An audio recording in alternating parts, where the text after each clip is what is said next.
guys, kenalin nama aku Saskia Salsabila atau biasa dipanggil Kia. Dan di video kali ini aku bakal bagi-bagi hasil eksperimen aku. Dan aku udah coba otak-atik mulai dari bit depth, quality, sampai ke upscalingnya. Dan kita bakal lihat bareng-bareng nih gimana kejuruan sebuah gambar kalau datanya kita ubah-ubah. Dan di sini aku menggunakan tools dari sebuah website yang bernama Image Color Summarizer. Yuk langsung intip ke layar. Oke, kita udah mulai ke layarnya. Dan di sini aku lagi buka RStudio di mana aku ngolah gambarnya menjadi 21 gambar dan aku menggunakan library-nya Magic dan Ggplot2. Dan aku menggunakan gambarnya di gambar badut. Kenapa gambar badut? Karena itu tuh masih ada objeknya dengan warnanya yang beragam. Jadi kita mengkomparnya itu bisa terlihat lebih jelas gitu untuk warnanya dari perbedaan warnanya. Nah, ini untuk codingannya kayak gini, mulai dari 256 warna, 1024 warna, dari high color to color ini ada ya. Oke, kita lihat hasil codingan dari RStudio seperti ini. Ini total semua ada di 21 gambar. Oke, kita lanjut untuk ke eksperimennya, dimana kita menggunakan toolsnya yaitu Image Color Summarizer. Nah, dari Image Color Summarizer ini pastikan kalian udah masuk di analyze-nya ya, karena di sini kita mau menganalisis. Oke, yang pertama itu kalian setting dulu ya. Nah, untuk settingnya, outputnya kalian pilih HTML, statistiknya kalian bisa pilih color cluster atau histogram. Di sini aku pakai color cluster dulu.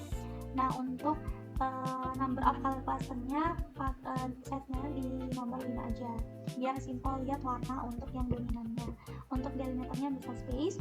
Untuk precisionnya kita ganti ke p-height 200 pixel. Kenapa? Karena biar datanya makin akurat dan nggak pecah pas nanti kita analisis. Oke, mari kita eksekusi. Nah, sekarang untuk eksekusi eksperimen yang pertama adalah eksperimen bit depth, dimana kita akan compare gambar dari final true color dengan final 256 warna. Oke. Nah, untuk ininya final true color dengan pastiin juga ini formatnya sama ya guys, karena kalau misalnya formatnya sama otomatis hasilnya tidak akan terlihat perbedaannya. Dan ini kita pakai yang final 256 warna. Jadi kita proses itu saja. Nah, ini udah kelihatan kan perbedaan gambar dari final true color dengan final 256 warnanya. Nah, coba dibandingin nih. Di versi true color variasi warnanya itu lebih keribuan guys, jadi gambarnya tuh terlihat lebih jelas. Nah, kalau yang 256 ini bitnya tuh diturunin ya, jadi 256 warna aja, yang akalnya langsung mentok gitu. Nah, bit depth ini tuh kayak wadah warna, jadi makin kecil bitnya semakin dikit warna yang bisa ditampung. Makanya gambar gradasi dari si yang 256 warna itu kelihatan lebih kaku. Bisa dilihat nih ada color clusternya. Ini perbedaannya kelihatan ya guys ya. Ini perbedaannya terlihat jelas untuk dari gambar yang final true color dan 256 warna. Ini ada ASP dari Instagramnya, RGB itu red green dulunya ya, dari warna dasarnya.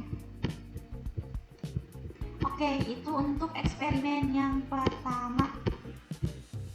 Masuk ke eksperimen kedua yaitu quality atau kualitas kompresi. Nah, di sini aku membandingkan antara final true color high quality dengan final true color medium. Di sini aku bakal masukin dulu ke fotonya yang high quality. Oke, ini kita bakal masukin fotonya yang medium.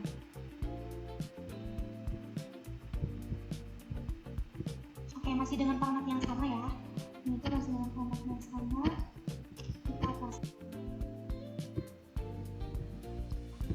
Nah, ini dia untuk hasilnya ya teman-teman. Untuk hasilnya itu ini tuh kelihatan gak jauh beda ya guys ya.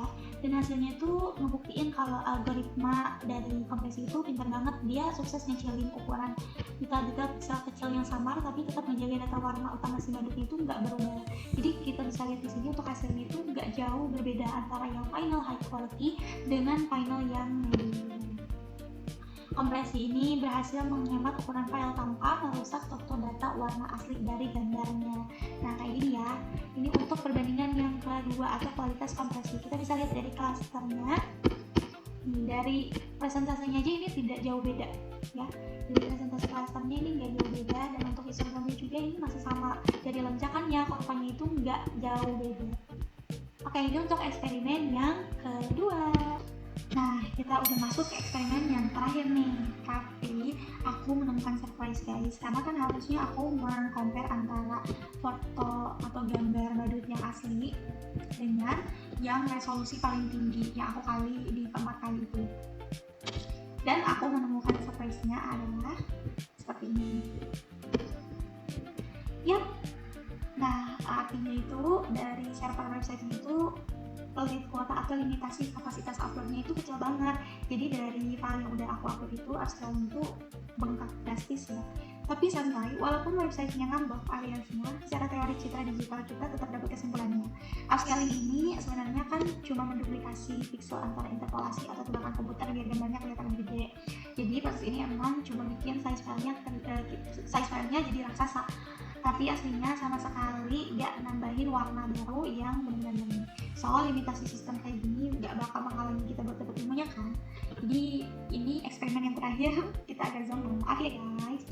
Oke, jadi kesimpulannya dari eksperimen yang udah kita lakuin, dari mengolah gambar menggunakan RStudio dan juga kita analisis menggunakan tools dari sebuah website yang bernama Image Color Summarizer ini, ngebuktiin kalau parameter teknis kayak depth atau quality itu ngasih pengaruh yang nyata ke statistik warna dalam sebuah gambar.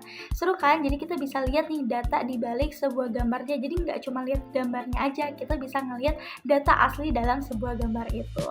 Nah, mungkin ini aja video dari aku. Thank you udah nonton sampai akhir, dan sampai ketemu di video berikutnya. Bye bye.